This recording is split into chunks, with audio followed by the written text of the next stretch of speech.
Dans cette vidéo, on va voir comment faire trois types de zoom sur DaVinci Resolve, le zoom statique, le zoom dynamique et le zoom interne. C'est parti. Nous voici sur la timeline. J'ai pris quelque chose de très basique, donc mon clip dure 10 secondes et c'est simplement un enregistrement de mon écran où on voit un texte, on voit un tweet qui défile. Et le premier type de zoom que l'on peut faire, c'est vraiment le niveau 0, c'est le zoom statique. Ce qui m'intéresse, c'est uniquement le tweet et pas ce qui se passe autour. Donc je peux directement prendre mon clip et aller dans Transform et tout simplement mettre un zoom ici jusqu'à ce qu'on voit bien le texte. Je peux également le recentrer, changer de position. Et du coup, ça va appliquer le zoom sur l'entièreté du clip. Si jamais je fais lecture,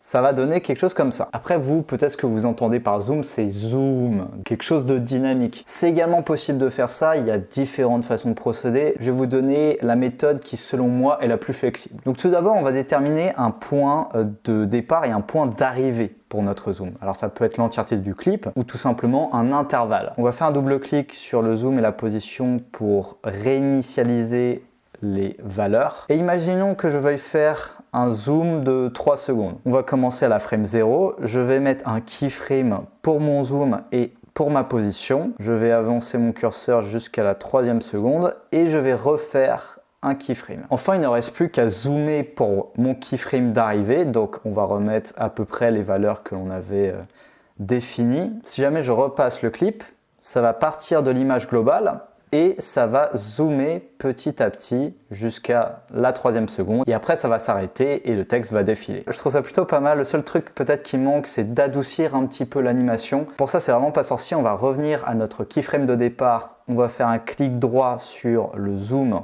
et on va faire ease out. Pareil pour la position.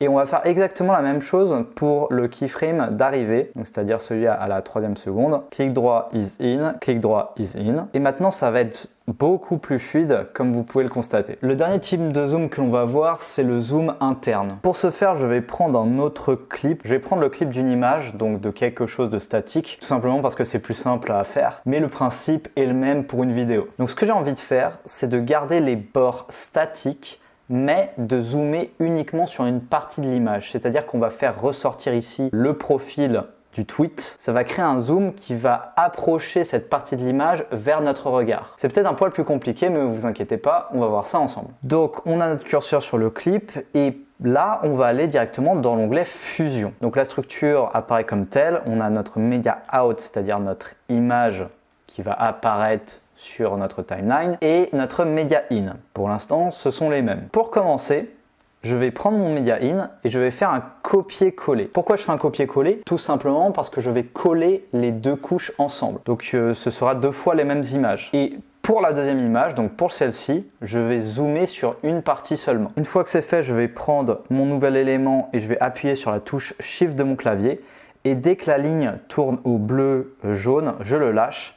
Et nous voilà avec 2 couches de la même image avec ce qu'on appelle un node merge. Après, on a dit qu'on voulait zoomer sur uniquement qu'une partie de l'élément. Donc ce qu'on va faire par la suite, c'est de délimiter de où est-ce que l'on doit zoomer. On va prendre pour se faire un rectangle. Je vais le connecter comme ceci au triangle bleu de ma deuxième couche. Et là, je vais le mettre là où est-ce qu'il doit être, c'est-à-dire, on a dit, sur le profil. Donc on peut également le modifier de cette façon. Là, je change les paramètres. On le met bien au centre. Voilà, quelque chose comme ça. Donc pour bien comprendre, notre Media In, il n'a pas changé. Par contre, notre autre média, eh ben, il ressemble à ça. Il s'agit juste de la photo de profil. Et une fois qu'on a ça, tout simplement, on va zoomer dessus. On va prendre ce qu'on appelle un transform. Dès que ça tourne au bleu-vert, je le lâche. Il est bien connecté. Et maintenant, comme pour la dernière fois, on va déterminer un keyframe de départ et un keyframe d'arrivée. Donc le keyframe de départ, on va dire que c'est le keyframe 0. On va dire, hop,